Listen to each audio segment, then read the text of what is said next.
नमस्कार। दंगल 2024 में आपका स्वागत है। मैं हूं सुभाष मिश्रा और आज छत्तीसगढ़ में यदि हम कहें, पूरे देश में तो 7 चरणों में चुनाव हो रहा है, पर यदि छत्तीसगढ़ की बात करें तो यहाँ पर आज के बाद लोकसभा की जितनी 11 सीटें थी, समझ लो वो कंप्लीट हो गई और जो हमारे नेता थे उनको एक प्रकार से आराम करने का मौका मिल गया। 4 जून को वो अब कमर कसेंगे कि रिजल्ट क्या आता है, या हो सकता है कुछ लोग आसपास के जिलों में, मध्य प्रदेश में या कुछ उत्तर प्रदेश में जाके चुनाव प्रचार करें।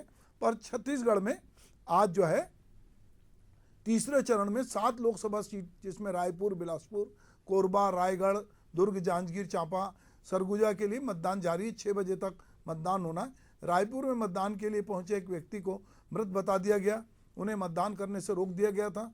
वहीं दोपहर 3 बजे तक 58.19% मतदान हुआ। सबसे ज़्यादा मतदान अभी तक रायगढ़ में 67.87% हुआ है, जबकि सबसे कम बिलासपुर में 50.76% मतदान हुआ है। अंतिम चरण में चुनाव में कांग्रेस भाजपा के दिग्गज नेताओं सहित 168 प्रत्याशी मैदान में हैं। इन प्रत्याशियों की किस्मत 1,39,285 मतदाता तय करेंगे। तीसरे चरण में 82,000 जवानों की ड्यूटी लगाई गई। खास बात यह है कि प्रदेश में पहली बार प्राइवेट सिक्योरिटी गार्ड्स को भी चुनाव ड्यूटी में लगाया गया। वहीं रायपुर के बीटीआई ग्राउंड में मौजूद मतदान कर्मियों का कहना था कि सुबह से ना तो उनको भोजन की व्यवस्था हुई, ना पानी मिला। गर्मी में हम लोग परेशान हो रहे हैं, सभी टॉयलेट बंद हैं, जो खुले उनमें पानी नहीं है। रिजर्व कर्मियों ने बताया कि ARO से हम बात कर रहे हैं पर हमें कोई सेटिस्फेक्शन जवाब नहीं मिल रहा। दुर्ग में 11 ballot unit, 4 control unit, 26 VVPAT बदले गए। सुबह से अब तक दुर्ग लोकसभा में 11 ballot unit, 4 control unit, 26 VVPAT बदले जा चुके हैं। लाइव वेबसाइट के माध्यम से मॉनिटरिंग जो की जा रही है और लगातार वहां की कलेक्टर खुद इस काम में लगी हुई थी। सरगुजा लोकसभा क्षेत्र के जसपुर जिले में मतदान करने पहुंचे एक बुजुर्ग मतदाता की वहां मौत हुई और बाकी जो है हम समझते हैं कि हमारे छत्तीसगढ़ में मतदान शांतिपूर्वक रहा। अभी तक कहीं से कोई बड़ी किसी भी प्रकार की दुर्घटना की कोई सूचना नहीं है। तो ये सारी बातों के बीच हम अभी ये बातचीत कर रहे हैं। तो हमारे साथ बीजेपी की ओर से प्रवक्ता परेश बागबारा जी हैं और कांग्रेस की ओर से अजय गंगवानी हैं। इस बीच में मेरे साथी भी जुड़ेंगे और वो भी जो हैं नितिन मिश्रा, वो चूँकि फील्ड में हैं और दिन भर लोग जाके जगह जगह से रिपोर्ट कर रहे हैं। तो छत्तीसगढ़ में अगर हम देख रहे थे अभी परेश जी कि हम मध्य प्रदेश का डिबेट अभी कर रहे थे, तो मध्य प्रदेश में वोट का परसेंटेज कम था। तमाम चुनाव आयोग के तमाम प्रयास के बावजूद मतदान केंद्रों में तमाम सुविधाएं हमने जाके देखा कि वहाँ पे नींबू पानी भी है, ठंडा पानी भी है, वहाँ पे ठंडी छाया की व्यवस्था भी की गई थी। कुछ जगह हो जाता है, जैसे कि अभी हमने आपको रिपोर्ट में बताया कि कुछ जगह अव्यवस्था थी, पर अधिकांश जगह व्यवस्था थी। पर बावजूद इसके जिस तरह से मतदान होना था वो मतदान नहीं हुआ। तो ये एक तरफ आप कह रहे हैं कि आप 24 घंटे 365 दिन चुनाव मोड में रहते हैं, आपकी पार्टी लगातार इसके लिए कोशिश करती है। आप लोगों ने सतत रूप से सारे प्रयास कर डाले। आपने अर्ध पन्ना प्रभारी, पन्ना प्रभारी, बूथ प्रभारी, 370 का टारगेट रखा हर बूथ से जीतने का, 400 पार का लक्ष्य दिया है आपने कि आप 400 पार जाना चाहते हैं। तो ऐसा क्या नैरेटिव बदल गया कि लोग उत्साह से नहीं निकल रहे हैं, कि लोग भर के आते कि 90% वोटिंग होती, 95% वोटिंग होती, तो लगता कि भाई लोगों में एक वेव है, लोग कुछ चाहते हैं कि नहीं अब की बार तो हमको पूरा विश्वगुरु बनना ही है। तो ऐसा कोई रुझान क्यों नहीं दिख रहा है, ये मैं इस पे आपसे बात करूंगा। परेश जी देखिए, ऐसा है कि ये जो हताशा कांग्रेस में छाई हुई जी, के कारण से मतदान कम हो रहा है। जहां तक भारतीय जनता पार्टी का सवाल है, भारतीय जनता पार्टी के मतदाता सुबह से लाइन में लग करके वोट डाल रहे हैं और हमारा एक एक कार्यकर्ता हर एक घर में मतदाता के पास जा करके जो भारतीय जनता पार्टी के पक्ष में मतदान करने वाला है उनको इकट्ठा करके मतदान केंद्र तक ला रहे हैं। और मतदाता स्वयं भी बहुत ज्यादा उत्साहित है आदरणीय मोदी जी को तीसरी बार प्रधानमंत्री बनाने के लिए, क्योंकि उनको मालूम है कि उनके एक वोट ने कितना कमाल किया है। यहाँ पर जो पिछले 500 साल से रामलला जो है एक टेंट में पड़े थे, उनको एक भव्य मंदिर में स्थापित किया गया। धारा 370 हटाया गया, 80 करोड़ लोगों को मुफ्त में राशन दिया गया, हर एक घर में नल से जल पहुंच रहा है, हर एक जगह उज्ज्वला योजना के अंतर्गत सिलेंडर दिए गए। और जब आतंकवादियों ने यहाँ पर हमला किया तो उनके घर में जा करके उनको मारा गया। इस प्रकार से पूरे राष्ट्र, पूरे विश्व में जो है देश का परचम लहरा रहा है। 11वें नंबर की अर्थव्यवस्था आज 5वें नंबर पे आ गई। जो $2.5 ट्रिलियन जो यहाँ की आपकी जीडीपी थी वो बढ़ करके $3.5 ट्रिलियन हो गया। इस प्रकार के बहुत सारे काम, महिलाओं को 33% आरक्षण विधानसभा और लोकसभा में दिया गया। इस प्रकार से सारे चीजों को यहाँ पर किया गया है। आदिवासियों का सम्मान किया गया। यहाँ पर हमारी एक आदिवासी बहन को राष्ट्रपति बनाया गया। यहाँ पर विष्णुदेव साय जी को, एक आदिवासी को यहाँ का मुख्यमंत्री बनाया गया। और उन्होंने बहुत तेजी से मोदी जी की गारंटी की जो जितनी भी योजनाएं थी 80% योजनाओं को पूरा किया। चाहे वो आयुष्मान योजना हो, मैं परेश भाई आपकी मैं सुनिए परेश जी, मैं आपकी जितनी आप उपलब्धि गिना रहे हैं उससे सहमत हूँ। 80% जो है योजनाओं को पूरा होगा। तो मेरा कहना है कि जब इतने आपने लाभार्थी का जो है सम्मेलन किया, उन तक पहुँचे, आपके तमाम कार्यकर्ता सक्रिय हैं, मोदी जी ने इतना सारा काम किया है, उनकी गारंटी काम कर रही है, उनका 370 काम कर रहा है, उनका राम मंदिर काम कर रहा है, उनकी विश्व की छवि काम कर रही है। इन तमाम चीज़ों के बावजूद यदि 80% भी मतदान नहीं हो रहा है और वो परसेंटेज अगर 58.19 छत्तीसगढ़ का हमारे पास जो आंकड़े थे अभी बढ़ेगा वो, तो ये जो कम हुआ है, तो जब आपने इतना सारा सब कुछ कर दिया तो क्या मतदाता जो है जिसको एहसान मानना चाहिए वो नहीं जा रहा है, या अपने मताधिकार का प्रयोग करने से वो झिझक रहा है? क्या वजह है जब इतना सब कुछ हुआ कि अब रामराज आने को ही है दरवाजे पे, तो क्यों नहीं वो लोग वोट देने जा रहे हैं? देखिए, मतदाता जा रहे हैं, जो विपक्षी पार्टी है वो पूरी तरह से निराश है, उदास है। इवन इन लोगों को कैंडिडेट चुनाव लड़ने के लिए नहीं मिल रहा था, बल्कि लोगों ने कहा कि हम चुनाव नहीं लड़ेंगे। जो पिछले 5 साल के कांग्रेस शासन में मालामाल हुए हैं वही लोग चुनाव लड़े, हम क्यों चुनाव लड़े? जो जिन लोगों ने इतना ज्यादा रिश्वत खाया है, जिन लोगों ने शराब का घोटाला किया है, जिन लोगों ने चावल का घोटाला किया है, जिन्होंने कोयला में घोटाला किया है, उनकी तिजोरी में जो पैसा है वो अपना खर्च करके यहाँ पर चुनाव लड़े। विपक्षी दल का बिल्कुल भी इस प्रकार की जो निराशा है कार्यकर्ताओं के बीच में, कई बूथ में इनके एजेंट नहीं बैठे हैं, कहीं पर बाहर में स्टैंड नहीं है। तो जब तक विपक्ष भी एक्टिव नहीं होगा तब तक मतदान जो है उसमें कहीं ना कहीं कमी आती है। और कहीं ना कहीं क्लाइमेट का असर भी अलग अलग क्षेत्रों में देखने को मिलता है। कहीं पर गर्मी ज्यादा पड़ रही है, वो भी चीजें कहीं ना कहीं आड़े आता है। लेकिन आपको मैं ये विश्वास दिलाना चाहता हूं कि जब रिजल्ट निकलेगा तो आप देखेंगे कि यहाँ पर 11 की 11 सीट जो यहाँ की जनता है उन्होंने मोदी जी के कार्य के लिए और विष्णुदेव सरकार के जो मोदी की गारंटी को लागू करने के लिए 11 सीट जो है यहाँ पर भारतीय जनता पार्टी की झोली में डालेगी। उस दिन जो है हम आपसे बात करें। ठीक है, बिल्कुल सही कह रहे हैं बागवारा जी, परेश जी। मैं अजय गंगवानी जी के पास चलता हूँ। अजय भाई, अभी परेश जी ने बहुत सारी उपलब्धियाँ गिनाई और उन्होंने कहा कि ये कांग्रेस के सिर ठीकरा फोड़ रहे हैं कि जो लोग नहीं निकल रहे वो कांग्रेसी लोग हैं। वो ये मान लिए हैं कि हमारी तो कोई सरकार बन नहीं रही है, अब ये तो 400 पार जा रहे हैं, तो हम क्या करेंगे, वोट अपना क्यों खराब करें, घर में ही रहते हैं, गर्मी क्यों झेले, ऐसा कुछ है क्या? देखिए सुभाष जी, कहीं ना कहीं भारतीय जनता पार्टी और इनके प्रवक्ता इसी झूठ और भ्रम में रहेंगे तो ये बुरी तरह हारने वाले हैं। इस बात को चैनल पे स्वीकार करने का नैतिक साहस मेरे भाजपा के प्रवक्ता मित्र नहीं दिखाएंगे। महत्वपूर्ण यह है सुभाष जी, देश के जितने बड़े राजनीतिक विश्लेषक हैं, चुनाव विश्लेषक हैं, जो सेफोलॉजिस्ट है, वो स्पष्ट इस बात को मानते हैं कि अगर वोटों के प्रतिशत में गिरावट है तो जो सत्ता पक्ष है उसको सीधा नुकसान होता है। पहले देश के इतिहास की बात करूं, जब 2004 में चुनाव हो रहा था, अटल बिहारी जी की सरकार थी, फील गुड, शाइनिंग इंडिया जैसे नारे भाजपा के नेता लगातार देते रहे, उस समय वोटों के प्रतिशत में गिरावट आया और अटल बिहारी सरकार को सत्ता से हटना पड़ा। यूपीए सरकार अगले 10 साल तक देश में शासन में रही। महत्वपूर्ण यह है कि मोदी गारंटी के नाम पे सुभाष जी जो 10 साल तक देश की जनता को ठगा गया, न 15 लाख आए, 2 करोड़ रोजगार मिले, न किसानों की आय दुगनी हुई, न स्वामीनाथन की रिपोर्ट लागू हुई, न 5 ट्रिलियन इकोनॉमी बनी, न 35 रुपए पेट्रोल मिला, न 100 स्मार्ट सिटी बनी, न रुपए का मूल्य मैनेज कर पाए। तो लगातार जो वादा खिलाफी था, देश की जनता में जो निराशा है, जो मोदी सरकार से उम्मीदें थी वो पूरी तरह विफल हो चुकी है। इसलिए उनमें वो साहस नहीं। आज जो कोर वोटर्स है भारतीय जनता पार्टी के, जो जहां भाजपा के कोर वोटर्स भी आज घर से निकल के वोट नहीं करना चाहता, क्योंकि किस मुंह से जाएगा। आज इनके कार्यकर्ता जनता के भी जाने से घबरा रहे हैं। आरएसएस जो इनका पितृ संगठन है वो उनको भरपूर मदद नहीं कर रहा है।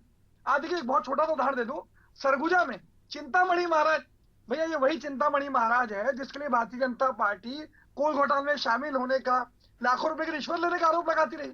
यही जब चिंतामणि महाराज भारतीय जनता पार्टी के रमन से मोदी जी की वॉशिंग पाउडर मशीन में धुल के साफ हो जाते हैं, उनको सांसद चलो अजय भाई ठीक है, एसीबी जो एफआईआर दर्ज करती है नाम हटा देती है। चलिए थोड़ा मेरे सहयोगी नितिन मिश्रा जी है मेरे साथ जुड़े हुए हैं, और नितिन चूंकि फील्ड में है, नितिन अभी तक जो परसेंटेज की बात हो रही है कि वोट परसेंटेज पिछले से कम हुआ है, और अगर बीजेपी ये कह रही कि हम इस बार 400 पार जाएंगे और हम हर बूथ से 370 वोट बढ़ाएंगे, और जैसे हमारे प्रवक्ता कह रहे हैं कि कांग्रेस की तरफ से उदासी है, बीजेपी के लोग तो वोट देने जा रहे हैं, तो क्या माहौल और क्या वोट का परसेंटेज है नितिन?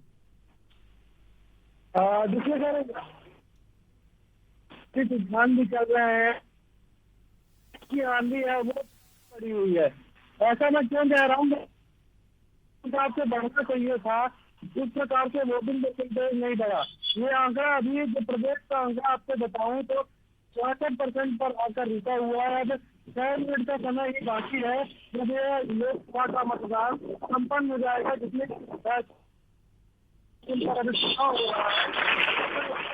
नितिन आपकी आवाज में थोड़ा कुछ प्रॉब्लम है। नितिन आपकी आवाज साफ नहीं आ रही है, कुछ टेक्निकली प्रॉब्लम हो रहा है।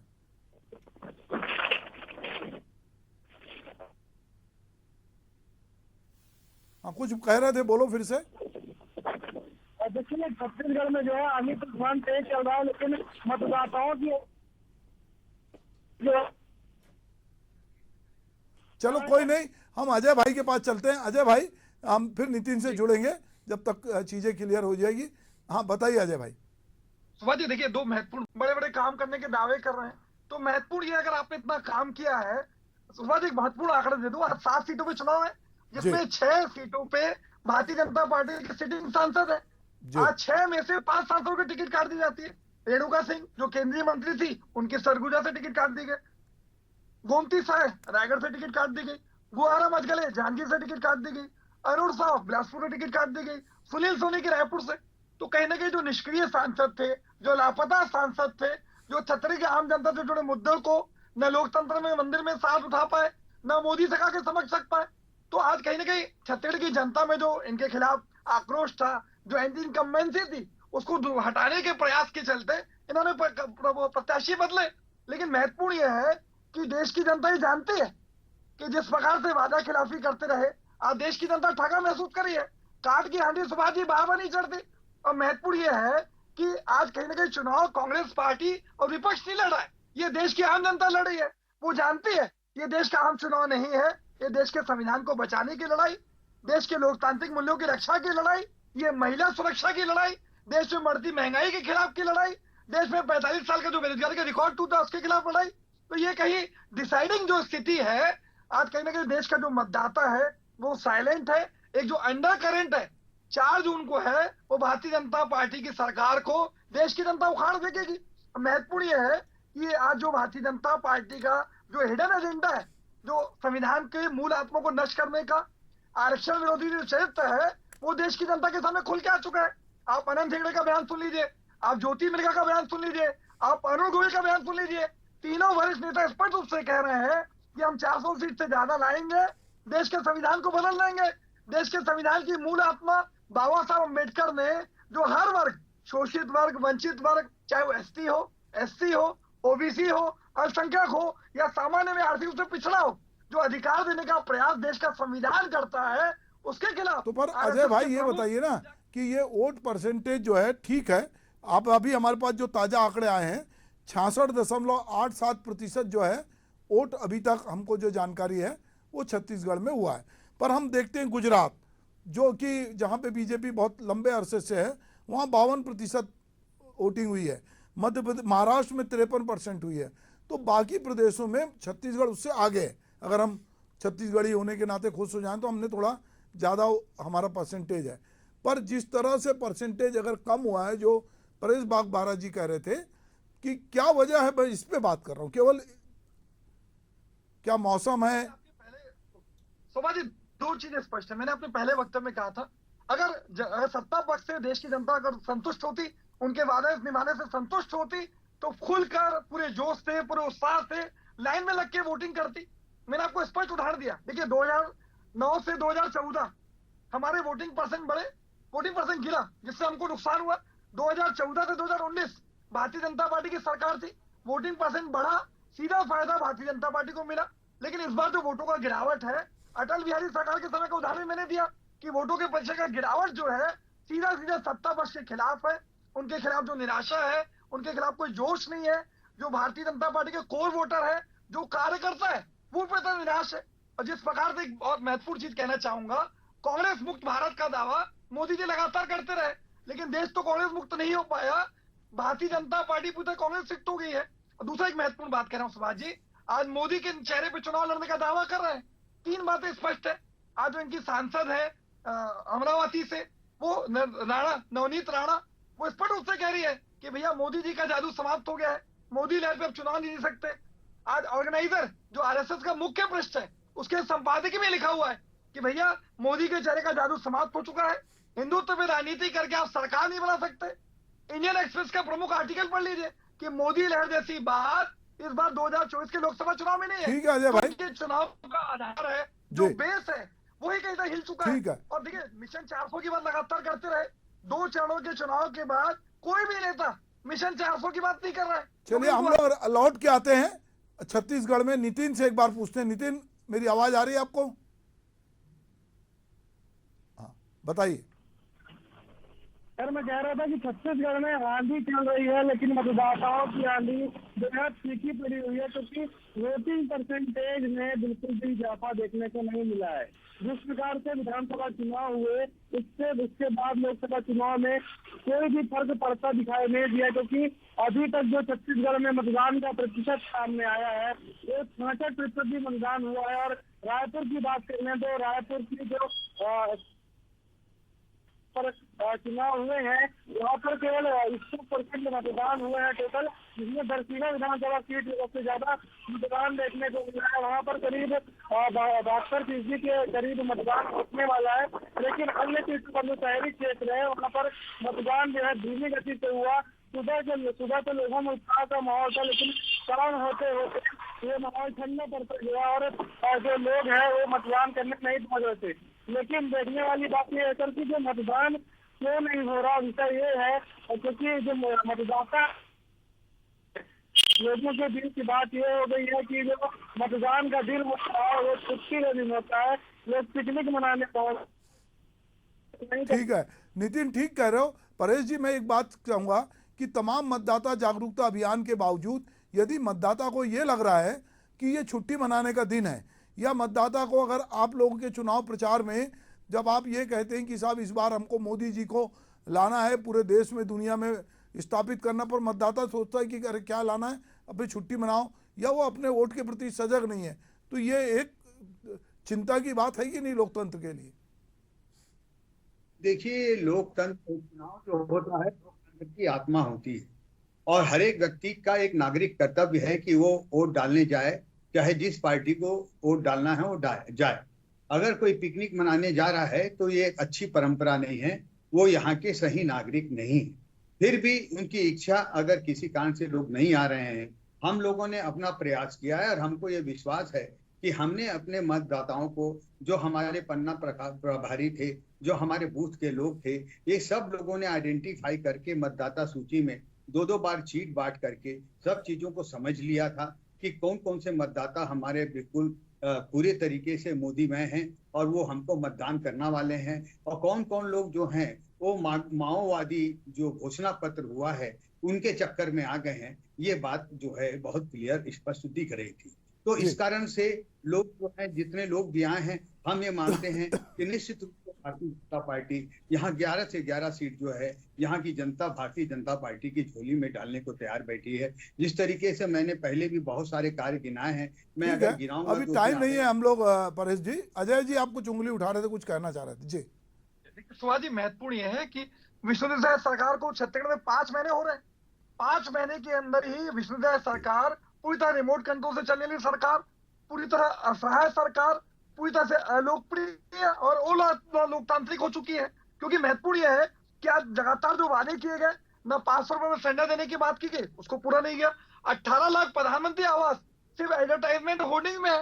1 रुपए भी किसी आवास इनके खाते में अभी तक डाला नहीं गया। एक भी प्रधानमंत्री आवास केंद्र सरकार द्वारा क्या स्वीकृत नहीं किया ठीक गया। है, मैं एक बार अजय भाई मेरे सहयोगी से पूछता हूँ, नितिन क्या ये जब चर्चा कर रहे थे आप मतदाताओं से, तो क्या इस तरह की बात भी थी कि राज्य सरकार से नाराजगी है या हमारे जो वो पूर्ति नहीं हुई है इसलिए हम वोट देने आए हैं या नहीं देना चाहते, ऐसा कोई कहीं से आपको कुछ बातचीत समझ में आई क्या? जिस वक्त मैं फील्ड में था तो महिलाओं से ज्यादातर चर्चा करने की कोशिश की हमने, तो ज्यादातर महिलाएं तो खुश थी कि उन्हें सरकार की योजनाओं का लाभ मिल रहा है, और जिन महिलाओं को इसका लाभ नहीं मिल रहा है या तो वो संपन्न घर से है या फिर अन्य घरों से है जहां पर ऐसी जरूरत नहीं है। लेकिन वो महिलाएं भी खुश थी जिन्हें इस सुविधा का फायदा नहीं मिल रहा है। जो तमाम योजनाएं वर्तमान में चलाई जा रही है उसका जो फायदा है जिनको नहीं मिल रहा, वो दूसरी महिलाओं के लिए खुश है। लेकिन मतदाताओं में ऐसा कोई विरोध भरा माहौल देखने को नहीं मिला। हालांकि पुरुष मतदाताओं में थोड़ा बहुत गहमा गहमी का माहौल देखने को मिला। वो रुष्ट नजर आए मतदान करने से कि हमको तो कोई कुछ फायदा नहीं मिल रहा, उल्टा शराब का रेट जो है बढ़ा दिया गया, तो वो पुरुष मतदाता जो है वो रुष्ट नजर आए। जी सर। फिर चूंकि हमारा समय भी हो रहा है, मैं अपने अतिथियों का धन्यवाद ज्ञापित करता हूँ। नमस्कार।